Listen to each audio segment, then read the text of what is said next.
Good morning students, welcome back to botany class. Lepidodendron हम पढ़ रहे थे। इसके फोर्थ वीडियो में आज हम सीड के बारे में पढ़ेंगे कि इसका सीड जो फॉर्म होता है वो किस प्रकार का होता है।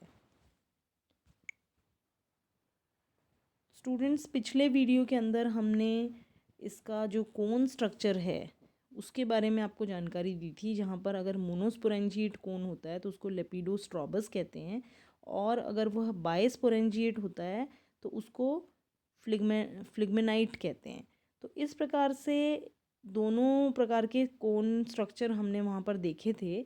और आपको जैसा कि पता है कि हम जब कोई भी जिम्नोस्पर्म या टेरिडोफाइट हम पढ़ रहे हैं तो हमने वहाँ पर जैसे जिम्नोस्पर्म में भी आपको बताया था कि फीमेल गैमेटोफाइट जो है उसमें आर्किगोनिया फॉर्म होता है, और जो मेगास्पोरेंजियम है आपका वो ओव्यूल स्ट्रक्चर जो है वो ओव्यूल कहलाता है, और वहीं पर आर्किगोनिया का फॉर्मेशन होता है। और आगे चलकर जो मेच्योर ओव्यूल होता है, मतलब ओव्यूल जब मेच्योर होता है तो वही सीड बनाता है।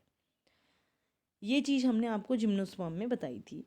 क्योंकि ये प्रिमिटिव टेरिडोफाइट है तो यहाँ पर भी सीड का एक तरीके से हम मान सकते हैं फॉर्मेशन हो रहा है, लेकिन वो सीड प्रॉपर सीड नहीं है, तो उसको हम फॉल सीड के नाम से जानते हैं। और इसका हमने दूसरा नाम जो देखा यहाँ पर वह है लेपिडोकार्पॉन।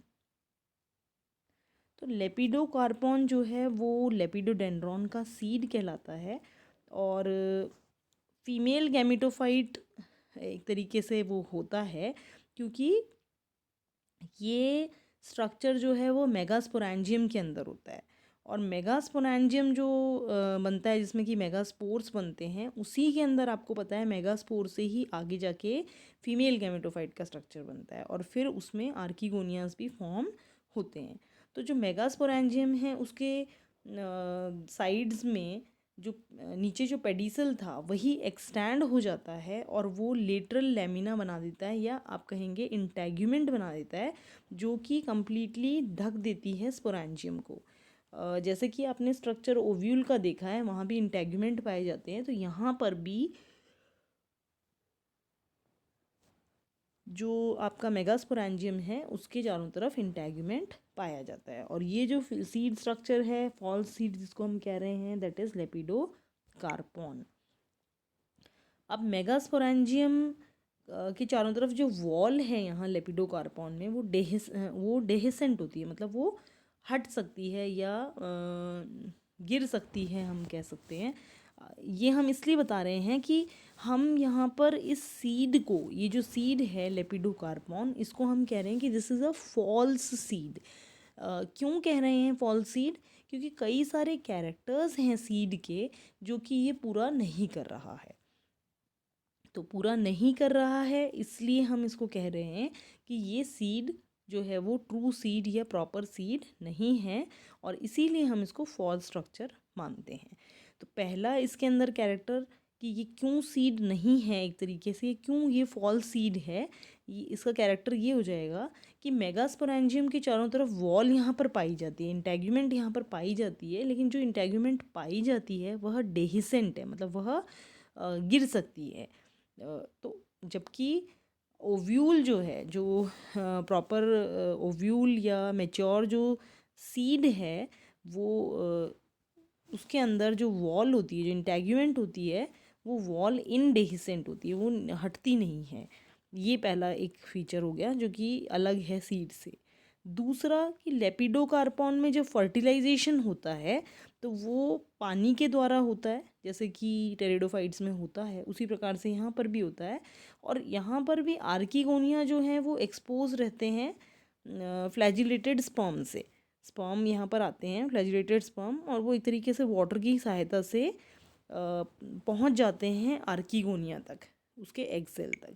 जबकि अगर आप स्पर्मेटोफाइट्स की बात करते हैं, जबकि अगर आप एंजियोस्पर्म्स की बात करते हैं या जिम्नोस्पर्म्स की बात करते हैं, तो वहाँ पर ये जो कैरेक्टर है कहने का अर्थ कि गैमीट जो है वो एग सेल तक जहाँ आता है मेल गैमीट, तो वो साइफेनोगैमस टाइप ऑफ फर्टिलाइजेशन होता है, वहाँ पर पोलन ट्यूब का फॉर्मेशन होता है। अगर आप याद करें, मैंने आपको जिम्नोस्पर्म पढ़ाए हैं, साइकस, पाइनस और इफेड्रा, तो वहाँ सभी के अंदर पोलन ट्यूब का फॉर्मेशन होता है। तो इस प्रकार का जो फर्टिलाइजेशन होता है उसको हम कहते हैं साइफेनोगैमस।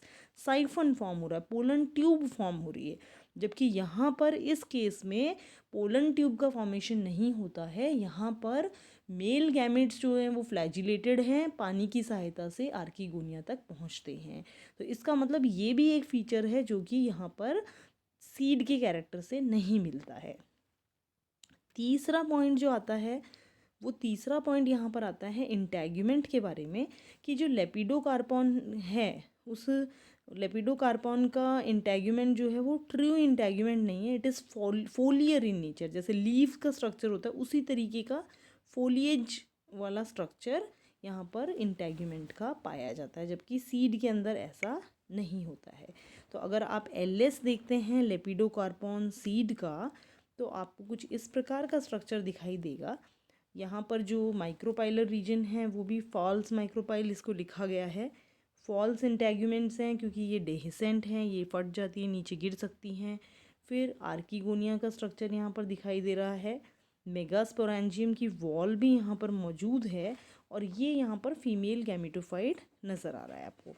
तो इस प्रकार का स्ट्रक्चर है। तो बहुत सारे ऐसे फीचर्स हमने यहाँ पर देख लिए, जैसे इंटैग्यूमेंट जो है वो डेहिसेंट है, और साइफेनोगैमस फर्टिलाइजेशन ना होके यहाँ पर वाटर के थ्रू फर्टिलाइजेशन पाया जाता है। तो ये जो कैरेक्टर्स हैं, ये कैरेक्टर्स देखने से ये पता चलता है कि ये सीड जो है ये प्रॉपर सीड नहीं है। तो दो सो कॉल्ड इंटैग्यूमेंट जो है लेपिडोकार्पॉन की, it is described as water और मॉइस्चर रिटेनिंग स्ट्रक्चर और प्रोटेक्टिव अडेप्टेशन। मतलब जो इंटैग्यूमेंट यहाँ पर पाई जा रही है वो ऐसा स्ट्रक्चर है जो कि मॉइस्चर या पानी को रिटेन करके रख सकता है, और अडेप्टेशन के थ्रू इसको प्रोटेक्टिव लेयर की तरह हम मान सकते हैं। तो लेपिडोकार्पॉन जो है it is best regarded as false seed और सूडो स्पर्मेटोफाइट। सूडो स्पर्मेटोफाइट कह रहे हैं मतलब कि फॉल्स एक तरीके से सीड प्लांट, या स्पर्मेटोफाइट से मतलब है जो कि सीड बियरिंग प्लांट होता है, जिम्नोस्पर्म जैसे हैं, एंजियोस्पर्म है, ये स्पर्मेटोफाइट से। तो ये स्पर्मेटोफाइट की कैटेगरी में न आके, और ये फॉल्स सीड हम इसको मान रहे हैं, और क्योंकि ये इसीलिए ये प्रिमिटिव टेरिडोफाइट है, इट इज़ नॉट जिम्नोस्पर्म। तो इसलिए इसके बहुत सारे कैरेक्टर्स जो हैं वो दिखने में आपको ऐसा लगेगा कि सीड फॉर्मेशन है तो ये स्पर्मेटोफाइट होगा, लेकिन वो सीड के कैरेक्टर्स जो हैं वो प्रॉपर सीड या ट्रू सीड की तरह नहीं है, और इसीलिए इसको फॉल सीड कहा जाता है, जिसका नाम है लेपिडोकार्पॉन। तो आशा करती हूँ आपको ये समझ में आया होगा। और एक बात जो ध्यान में रखने वाली है कि अगर सीड पे प्रश्न आता है या लेपिडोकार्पॉन पे प्रश्न आता है, तो आपको लेपिडोकार्पॉन के बारे में ही लिखना है, आपको लेपिडोडेंड्रॉन के बारे में नहीं लिखना है। तो ये आपको गौर करना है कि लेपिडोडेंड्रॉन रिकंस्ट्रक्टेड प्लांट है, तो उसका हर पार्ट जो है उसको भी अलग तरीके से प्रश्न में पूछा जा सकता है, और नहीं तो पूरा का पूरा रिकंस्ट्रक्टेड प्लांट के बारे में भी पूछा जा सकता है। रिकंस्ट्रक्टेड प्लांट के बारे में आता है तो आपको हर भाग के बारे में लिखना पड़ेगा, और अगर एक पर्टिकुलर भाग के बारे में पूछा जाता है तो उसी भाग के बारे में आपको विस्तृत जानकारी देनी होगी। धन्यवाद।